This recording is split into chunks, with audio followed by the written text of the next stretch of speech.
already touched 100. Nah, a million is the main goal. Bitches chasing me, but I keep chasing at the change though. Focused on the money, hit the stew in between. You can get it too, and all you gotta do is believe. I'm the man now in Cali, I'm the shit in Milwaukee. Made a stop in Ohio on my way to Kentucky. Yo, I'm gonna need y'all to hit the like button, hit the subscribe button for your boy. We've been turning up. Shout out to all the new supporters.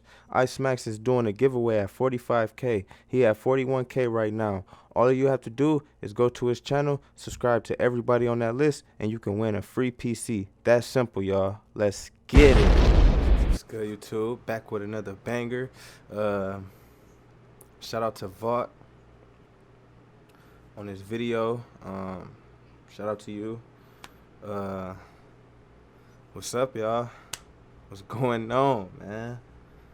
I need y'all to start liking the video more, man. I be having all these views with no likes, for real, bro. But I take what I get. Shout out to everybody. We about to get into it. The Meek Mill story. Let's see what Vaught got for us, man.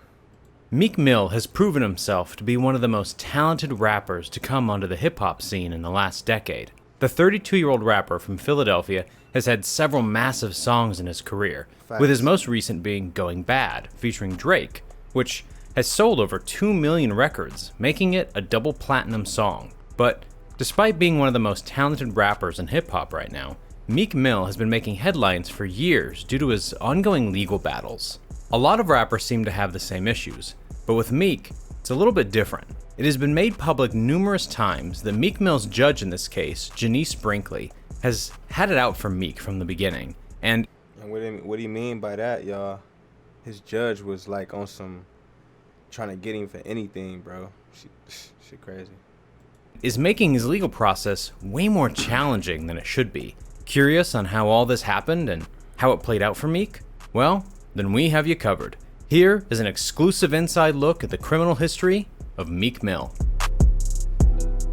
Shout out to Vaught, y'all. Meek Mill's first documented arrest happened on January 24th, 2008, when he was just 18 years old. According to multiple reports, Philadelphia's Narcotics Field Unit, NFU for short, obtained a warrant to search Meek Mill's residence after they claimed that he was seen selling crack to a police informant. While police were outside his house preparing to raid the place, Meek returned home from the local corner store. Meek was carrying a weapon at the time, but quietly tried to ditch it before confronting the police, which later backfired on him because the police saw him doing this and eventually detained him. An NFU member, Reggie Graham, who made the arrest, claims that Meek Mill had pointed the weapon at him before they detained him. Meek denies these claims and instead said that the police used Meek's head as a battering ram to open up the front door of his house. Inside of the house, police found around $30,000 in cash that y'all seen that chain? That motherfucker be hitting. That motherfucker chain be hitting, bruh. No cap. Apparently belonged to his cousin that sold kush. Meek Mill was ultimately arrested on various charges relating to drug dealing and weapons possession. He ended up spending several months in county jail before finally going before a judge on August 19th, 2008, where Meek Mill faced 19 counts in total. The judge in Meek's case, Janice Brinkley, acquitted all of Meek's co-defendants and eventually found Meek guilty of 7 charges. Brinkley sentenced Meek to 2 years in county prison and 8 years of probation following his release. Meek was released in early of 2009 after agreeing to a deal where he would take 5 years of parole in order to be released early. This decision would cause a lot of problems in the future for Meek Mill. Meek stayed out of trouble for over 3 years following his 2009 release, but on October 31st, 2012, all that changed. While wrapping up a promo run in New York to promote his first album, Meek was pulled over by police due to his extremely dark tinted windows. When officers approached the vehicle, they claimed to have smelled kush coming from the vehicle, and when they asked to search the car, Meek refused. Meek ended up being arrested for not allowing the police to search his car. The cops then impounded Meek's vehicle and held him in a holding cell overnight. Meek was eventually released the next day, but claimed that the arrest made him miss out on a lot of money in an endorsement deal with Puma. The losses were reported to be a payment being reduced to $650,000 from the original $2 million. Yikes. After Judge Brinkley got word of Meek Mill's arrest, she ordered That's fucked up, ain't it? Meek to appear in court. During this hearing, she ordered Meek to complete 2 drug tests, both of which turned out to be clean. But despite being clean, Brinkley still charged Meek with a probation violation. The punishment of the violation was revoking Meek's ability to schedule and perform shows. This punishment is weird to me because it's basically saying, hey, you can't show up to work anymore. Right. Which, if Meek worked like a normal 9-to-5 job, would ultimately lead to him, being fired.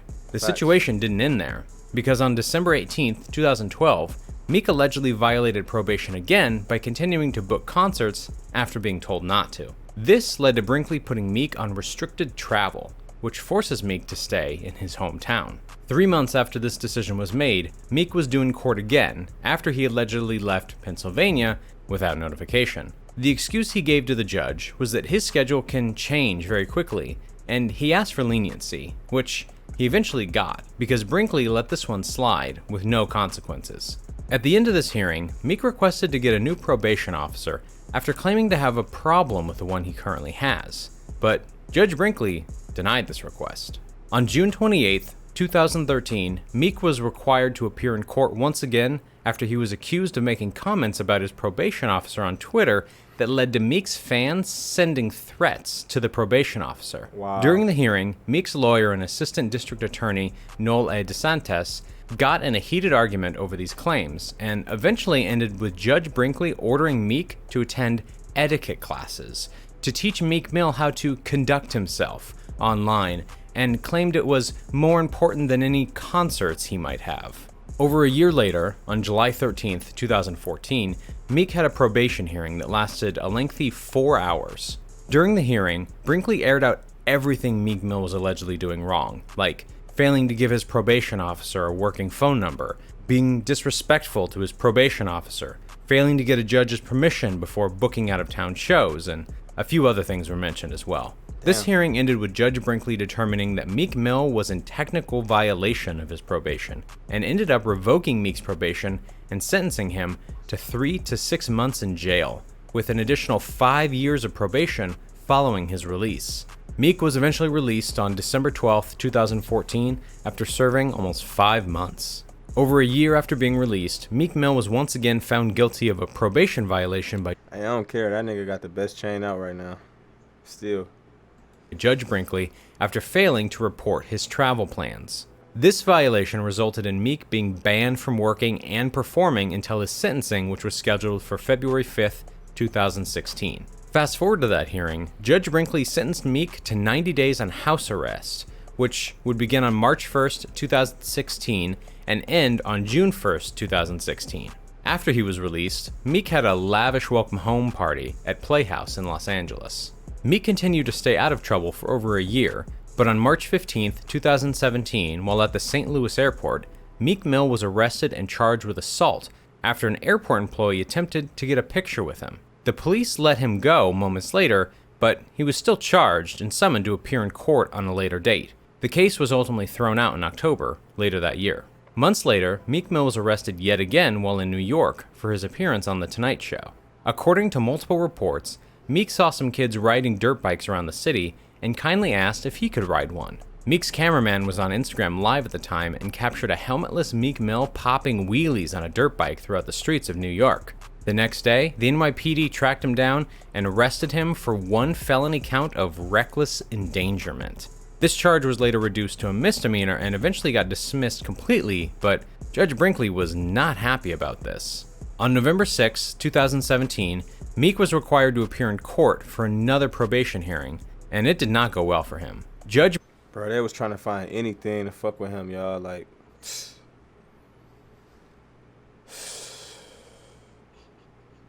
it ain't easy being a celebrity, as y'all can see. Brinkley ended up sentencing Meek Mill to 2 to 4 years in a state prison after getting arrested for assault and reckless endangerment in the first place, despite all these charges being dropped. She stated, "I gave you break after break, and you basically just thumbed your nose at this court while handing down this lengthy sentence to Meek." After the shocking news hit the internet, the hip-hop community became outraged, and many of his peers, including Jay-Z and Kevin Hart, spoke out on how ridiculous this whole legal situation is. A few weeks after sentencing, Meek's legal team filed an emergency bail motion in the Pennsylvania Superior Court that asked Man, they was doing this shit over dirt bikes and shit, bro. for Meek to get released on bail immediately. Judge Brinkley ignored all the requests made by Meek's legal team, but eventually acknowledged the requests about a month later by denying the bail request after claiming Meek Mill is a flight risk and a danger to the community. It's also worth noting that while all this was going on, the media revealed that the FBI had been investigating Judge Brinkley since 2016 and had undercover agents monitoring Meek's court hearings. This investigation started after Meek's attorney made claims that Brinkley had shown bias by asking the rapper to leave Roc Nation and to return working with Charlie Mack. After Brinkley got word of these claims, she threatened to sue Meek Mill. Then, on February 14, 2018, Meek's legal team filed a petition to get his sentencing and conviction vacated after Reggie Graham, the officer who arrested Meek back in 2008, had been added to a list of cops who had a history of racial bias, lying, and brutality. This petition also included a statement from a former Philadelphia police officer who said that Graham lied about Meek aiming a firearm at him during his arrest, a claim that Meek Mill had denied from the very beginning. Less than a week after this petition was filed, Judge Brinkley granted Meek a post-conviction hearing that went nowhere. But on March 15, 2018, Meek received another big break in his case after the Philadelphia District Attorney's Office submitted a filing that revealed that they did not oppose to Meek's bail petition, which hinted that Meek will be released soon. 5 days later, Judge Brinkley's personal attorney,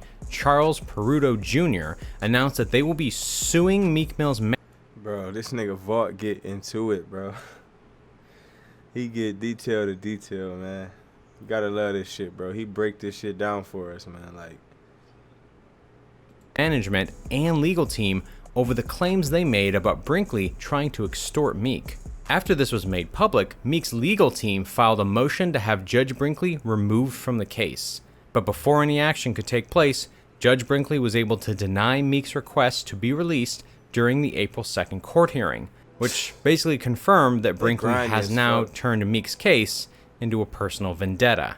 2 weeks later, the Philadelphia District Attorney's Office recommended that Meek should be released, and on April 24, 2018, that's exactly what happened. Meek was finally released from prison. A day after Meek's release, Judge Brinkley revealed that she refused to remove herself from Meek's case and claims that she has given the rapper a fair trial the whole time and will continue to do so. Meek's legal team then starts to bring to light that Brinkley was in a car accident in 2016 where she apparently suffered severe brain trauma, which could possibly affect her ability to perform professionally. His legal team also brought up that Brinkley allegedly laughed at one of Meek's witnesses early on in the case, but Brinkley denies all these claims. The case went pretty quiet for some time, but then, on July 24, 2019, over a year after his release, the Superior Court of Pennsylvania granted Meek's appeal and overturned his 2008 conviction, as well as ordered that a new trial will not involve Judge Brinkley. This hearing then took place a month later on August 27, 2019, and ended with Meek Mill pleading guilty to a misdemeanor gun charge, which finally put an end to Meek's 12-year legal battle. This is Meek Mill's first time experiencing complete freedom since he was 18 years old, and it was long overdue. Meek Mill has now launched a prison reform movement and is really focusing on helping people who are in similar situations that he was in. I hope Meek continues to stay on this positive path, and that he can help put an end to the probation trap that many Americans tend to find themselves victims of. Well, there you have it, the criminal history of Meek Mill. If you enjoyed this video, then make sure to leave a like and don't forget to subscribe to see more videos just like this one. y'all go subscribe to Vaught, man. Y'all gotta give it to him, man. He put that together real good, man. Hit the like, subscribe. MAZI 2K, you know, nothing new. More videos coming soon. Dropping them every day. Let's get it. The beat goes for the kilo, we gon' bring it down for the people. We gon' make bands in a rental, we gon' stunt hard in a benzo. I do this shit for my family, and I do this shit for my kinfolk. I be riding around with a 20 piece, and I make it all look simple.